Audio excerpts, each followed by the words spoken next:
In this presentation about the acquired immune system, we're going to talk about the chemical signals that are so important for communication amongst the immune system cells. If you look at the figure at the bottom, it looks super complex, and it is. It represents a type of talking, a chemical language that cells are using with each other. There are so many signals that cells use to tell each other different pieces of information. We're not going to dive into the nitty-gritty of these. In fact, we're going to discuss only in generalities about these different chemical signals. There are many, many of them. Here are some terms that you should be familiar with because they're used to describe these signals. They all come under the umbrella term cytokines, which means chemical signal. Interleukins are a sort of subcategory, and they are going to be signals amongst the white blood cells themselves. Leuc is a root of a word used to indicate white. The interferons we have already talked about. Those are the ones that can signal cells to produce antiviral proteins, but they are chemical signals, and so are cytokines as well. We have certain cell signals that tell cells to divide. Those are called growth factors. Tumor necrosis factor is another chemical made by cells. The tumor necrosis factor, TNF, is an important cytokine secreted by macrophages and T cells that kill tumor cells. So as you can imagine, they study this cytokine quite a bit in cancer research. It also regulates immune responses. The chemokines is used to describe those chemotactic signals. Remember, these are signals that tell white blood cells to move in a particular direction. In general, whenever you hear of any of these terms, just think cell signal, chemicals telling cells what to do. One cell must make the chemical and other cells might detect it. We are now going to dive into some of the responses of our acquired immune system. First, we'll talk about the cell-mediated immune response. The cell-mediated response is primarily the purview of our CD8 positive T cells. CD8 positive, these are cytotoxic T cells, and they will perform the activity of the response. But remember, we also have our coordinating helper T cells playing a role, as well as the antigen-presenting cells. I mentioned earlier that I uploaded a video on how to activate T cells. That's a good overview of the response. Here in this diagram is another representation of the type of interaction that has to take place in order to activate a cytotoxic T cell. We must have some sort of altered self cell. In this case, one that has been infected by a virus. It is a cell that is not normal self. This cell is presenting some viral epitope with MHC1, which is a signal for the cytotoxic T cell's T cell receptor to attach to it. This CD8 positive cell recognizes this epitope because the T cell receptor, shown in orange, starts interacting with the MHC1 protein, shown in blue, with the little epitope in green in the center. CD8 is a stabilizing molecule, sometimes referred to as an accessory molecule, that helps stabilize the interaction between MHC1 and the T cell receptor. When this antigen presentation and recognition happens, the T cell is going to be stimulated to divide. However, it must also have a signal from the helper T cell to do that. Remember that the Th1 helpers provide that signal. Once fully stimulated, the cytotoxic T cell is going to then make copies of itself in a process called clonal expansion. There is a self-stimulation process that occurs at this stage, which your book and the Mastering Micro videos will talk about. I will not emphasize it too much. In which cytokines are released to keep this process ramped up, keep cells dividing and activated until another signal comes in to slow it down. This picture from your book is designed to show the interaction between the helper T cells and the killer T cells. They use one antigen-presenting cell to demonstrate both. I find it to be slightly confusing to students, so I want to emphasize that this dendritic cell, which is a professional phagocyte, has to be infected in order for this particular scenario to be possible. It is infected with a virus of some sort that is going to be presenting viral epitopes with MHC1. And the cytotoxic T cells are interacting on this side, representing the endogenous pathway. Yet, at the same time, it could be phagocytosing some of the same viruses that it infected it and is presenting them with MHC2 and interacting with helper T cells, in this case representing the exogenous pathway. That's the interaction that's shown here. The illustrators chose to display a single cell doing both, but for that to happen, the cell would have to be an infected phagocytic cell for this endogenous as well as the exogenous pathway to occur. What you can see is that on this exogenous pathway, we have MHC2 interacting with the T cell receptor, stimulating a Th1 type of helper T cell to release cytokines, a signal for the killer T cell on the other side, which has interacted with MHC1. So up here, the CD8 positive T cell interacting with the MHC1 would be signal number 1. When it receives signal number 2, here the cytokines from the activated Th1 type helper cell, then you're going to get that clonal expansion that will result in active T cells and some memory cells that are produced. Where you started with a single cell capable of interacting with this particular epitope, in the end, you will have many, many cells capable of interacting with that same epitope when you're finished stimulating this pathway. So what exactly is happening if you activate a cytotoxic T cell to kill a cell? One of the most important is this perforin granzyme pathway. If the cell is activated and received signal 1, shown here, and signal 2, the cytokines, then it is going to release perforin and granzyme. Perforin, like the name suggests, punches holes or perforates the cell membrane. It looks similar to the membrane attack complex. Once it makes that pore or channel, the granzyme will go through the channel, enter the cell, and stimulate it to undergo apoptosis. Apoptosis is programmed cell death. It's sort of a neat, clean type of cell death, whereas the cell does not spill its contents out and destroy neighboring cells. This is in contrast to necrosis, which is a messy cell death.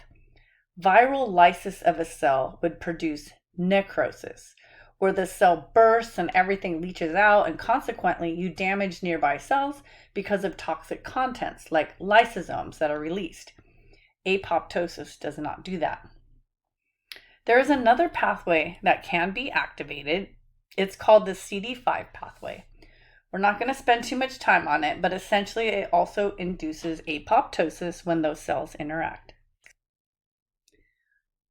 Do not forget that when you activate a bunch of T cells, whether it be Th cells, T helper, or cytotoxic T cells, they're going to make memory cells.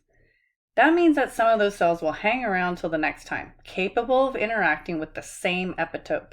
They're going to last for a long time, months, sometimes years. So, in subsequent exposures, they'll be able to respond very quickly to the same pathogen. This is what makes it possible to be immune to reinfection. When we're talking about the humoral response, that is dependent on B cells and making antibodies. In this figure, you can see an activated B cell, which is called a plasma cell. Can you look at how expanded the cytoplasm has become compared to those inactive lymphocytes that we looked at earlier? There is a ton of endoplasmic reticulum because these activated B cells are protein manufacturing factories, and they'll be making tons of protein, which are the antibodies to be secreted. For the most part, B cells also need the helper's help for activation. The antibody is going to bind something, and then they need a helper T cell to release the right cytokines to stimulate them to become plasma cells.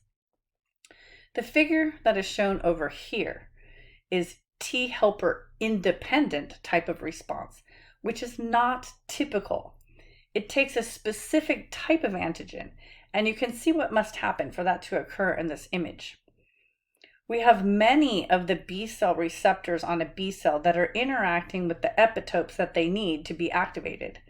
The reason why this happens is because we have a polysaccharide that has the same epitope repeated over and over in the subunits.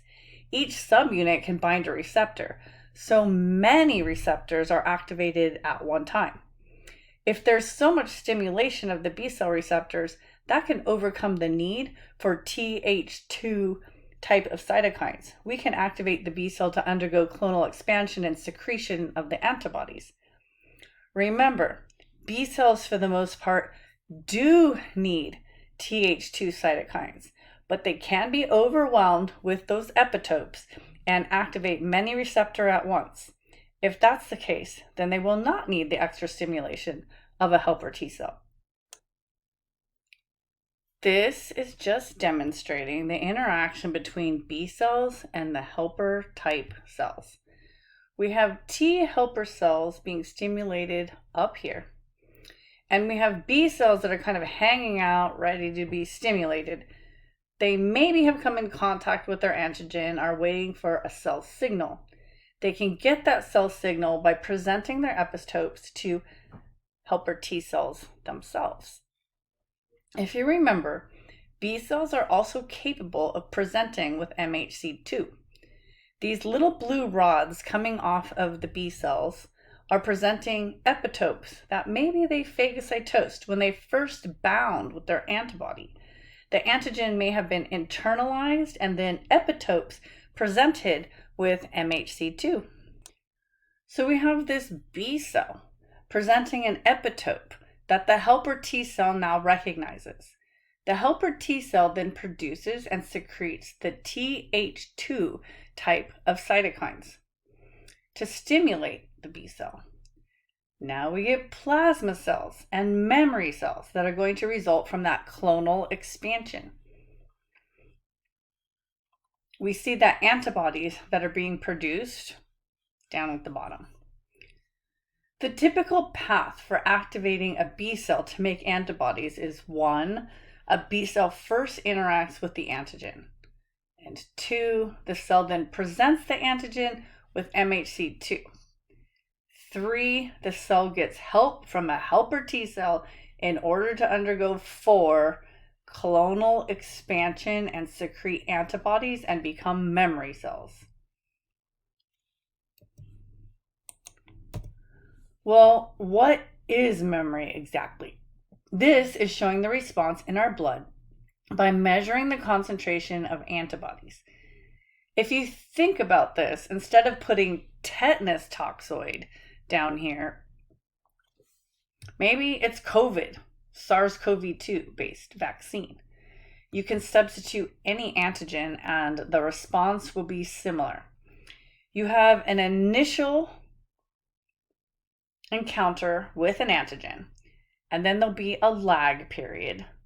Then IgM is detected, and then secondarily IgG. If maybe months or a year later you're re-exposed, then you see this huge increase in the IgG production, much faster and stronger than the initial IgG response. This is because the memory cells are responding. This IgM here is because new B cells produced since the last exposure are being stimulated for the first time before they switch over and produce IgG. Remember, B cells will produce IgM first, and often they switch to IgG secondly. Once a B cell makes a switch, they're committed to that type of antibody production. Let's look at the big picture of immunity. At the beginning, we introduced the topic of the different branches or types of immunity. Under acquired immunity, we can have natural or artificially acquired immunity. Natural immunity, as the name suggests, obviously is what happens in nature. We can have an active type of response when you get sick or infected and then your body responds. So antigens are naturally entering your body and you are responding to them and generating a memory response. For passive types of responses, this is mom to fetus or mom to newborn, where she is passing her antibodies to the fetus through the placenta or to the nursing infant through breast milk.